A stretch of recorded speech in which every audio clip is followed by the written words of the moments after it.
So good to have you back for our Pastor's Corner again. We're using the upper room as we do each week, and our devotion this week comes from December the 5th, which is on a Tuesday, and the title is Christmas Became Real, but it's under the topic of salvation.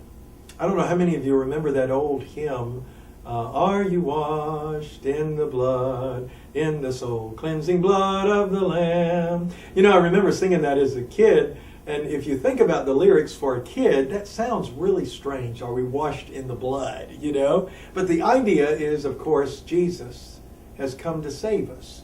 Christmas, the Advent, is all about the incarnation, that God has become one with us in the form of the baby Jesus, but he was born to die. And that's something we just have to grasp, even in the Christmas season.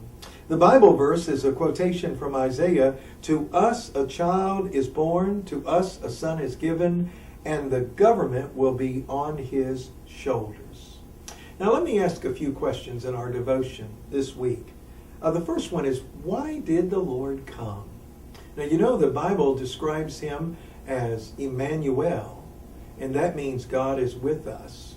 So when you ask the question of why did God come, is it just so that he would be with us? Do you remember the missionary story? I think I shared this once before, but maybe not.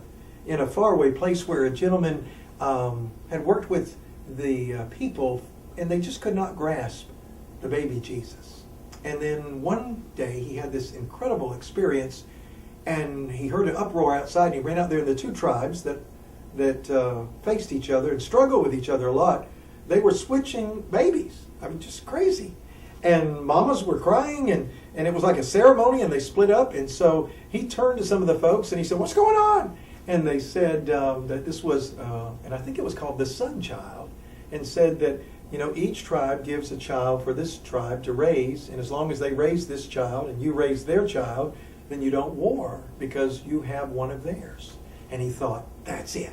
And so the very next time they worshiped, he said, "I want to tell you about Jesus, baby Jesus, Emmanuel, the Sun Child." And it made sense.